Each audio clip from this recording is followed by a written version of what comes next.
ხო, ტემპერატურა სადღაც 8-9 გრადუსი. ცოტა ჩქარო შეიძლება დაბრუნდეს.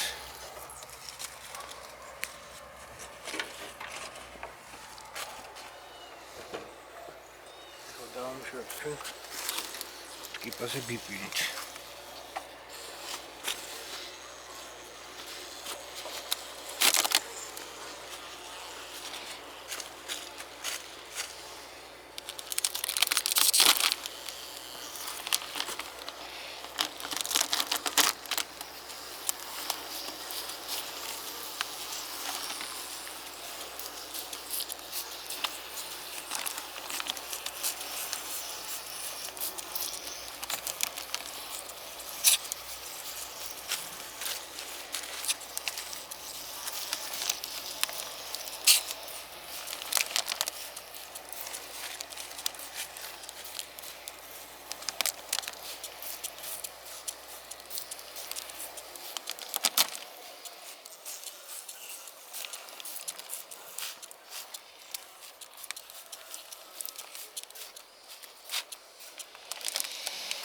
ტიპაში სადღაც 10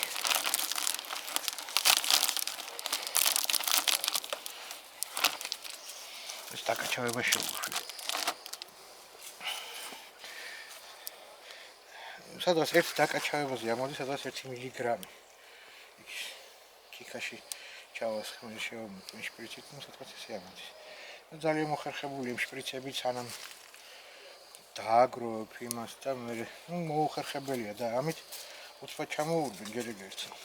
მე თუ ბევრი ლაქსკები მოსახერხებელია. всё, გადააფარებ, ეს არის, всё. ეს არის უკვე ბიპინით მკურნალობა. ხოლმე დაზღვეულებრივად რომ ყველაზე ძლიერი პრეპარატი ახლა ეს არის. და დროთა განმავლობაში უკვე რა თქმა უნდა მე უნდა ჩავატარო, როცა ძალიან ბევრი სკები იქნება, ხო, ამას შეიძლება წლები დაჭირდეს. შეიძლება ჭიანჭვემჟავა იყოს. არა, ეს ყოველ წელს უნდა იცადოს, აი რამდენი ჩამოიყრება ეს ტკიპა. ეხლა ამის დაბლა ქაღალდია დაფენილი. ხო, და ზეწასმული არის, ისე ქვია. ზეთი ჩვეულებრივი ზეთი. 2 საათის განმავლობაში ჩამოიყრება ეს. თუ რამე არის ერთი თვით დავინახავთ. ტკიპას. ხო, აი ეს არის ბიპინით მკურნალობა, ძალიან მარტივი ახლა ცოტა კი ამოფრინდა. იმიტომ რომ 9 გრადუსი მაინც აქტიურებივით არის მტკნარი, მაგრამ კაი სადღაც ინსტრუქციაში უწერი ამ ბიპინს 0-დან 8 გრადუსამდე როცა ტემპერატურა მაშინ უნდა დაამუშავოთ. ცოტა ახლა ადრე დავიწყე ვარ ჩამობრუნდეს. ხო, აი ეს იყო ბიპინით მკურნალობა.